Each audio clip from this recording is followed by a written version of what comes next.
Hey YouTube, today we're going to be looking at a Rolex watch and what I think is probably one of the coolest Rolex watches that they make.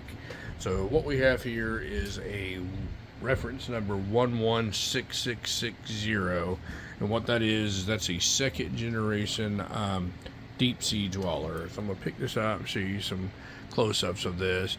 This is what they call the James Cameron edition, and what differentiates this from a regular deep sea dweller, if you look real close, the top of this dial is blue and it fades down into black, and it really pops. And if you'll notice real close, you'll see the deep sea is written in green. It really makes this watch look nice. So the deep sea dweller is a 44 millimeter watch, and this is a large watch. I usually wear a Submariner, a 40 millimeter Submariner every day, and this thing is hefty compared to that. It's really thick right here, and we'll do a comparison of the two side by side on another video. Very thick watch, very heavy watch, and pretty large around. Now, some of the features of this watch, it probably makes it one of my favorite Rolex watches there is it's a diver's watch, has a gas escape system on it. It does not have a cyclops on the date, and that's because this is meant to go very deep into the water, deeper than all of us will ever probably travel.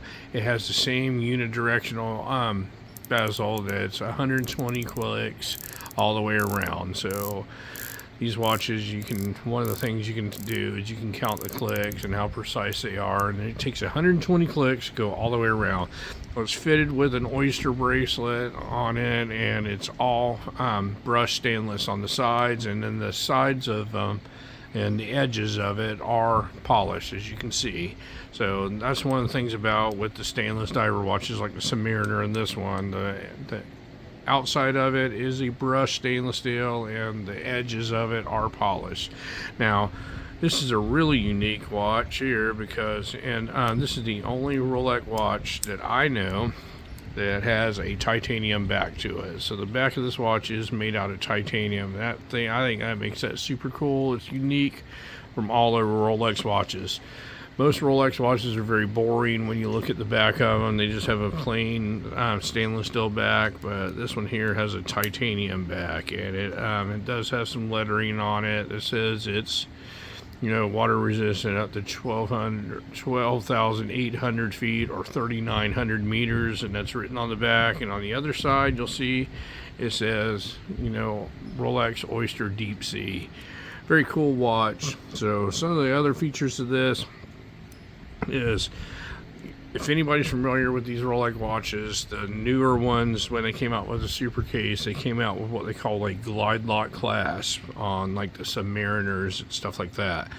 Well, this one takes it a step further. So when you open up this clasp, well, first I'll show you the clasp. Just opens up like all the other ones. It has a double click lock ability, and you'll see how polished the inside of it is with the Rolex insignia. So you just lock it and lock it, and everything's all positive, and that's how the clasp stays locked. Now, one of the things that makes this one, super cool, this is like one of my favorite features about this. When you open this bracelet up, take your thumb or fingernail and pry it underneath there, and you can adjust this watch without even taking it off, like a diver's extension. Now with the Submariner, and I'll do a later video, I'll show you the comparison, you have to take this all the way off to adjust it. And then in one step further, when you stretch it all the way out, we'll lock this down here. This also has a diver's extension actually built onto the end of this watch. So you can open this watch up, and it also has a diver's extension, kind of like the old school Submariners had when they had the little diver extension on the end before they ever came out with the really cool glide lock system. They had little diver's extensions, but this one has that plus this movement here. Now the reason they have this adjustment like this, if you were to be diving underneath the water really deep, underneath, and you need to make an adjustment to this watch, something to do with temperature or something like that, and your wrist expanding or contracting, you would have to take the watch all the way off if you had like an ordinary Submariner or something like that, and you could risk dropping this thing down, you know, and maybe hitting the Titanic or something and never finding it again. But with this watch, you never have to remove it from there. But very cool watch. It's a very very thick, heavy diver's watch, and I have probably what they consider average size wrist. I don't know what my wrist size is. A lot of people know that, but I'll show you what it looks like. I'm wearing it on like an average size wrist. You know, you know it's there, but it's not like overwhelming. But where you really notice the difference is right here. You know, it's the thickness of this watch. This isn't going to be an under the cuff wearing watch. I think this is a shorts and flip-flop kind of wearing watch, but you could also pull it off as a dress watch because of the really vibrant colors here on this dial.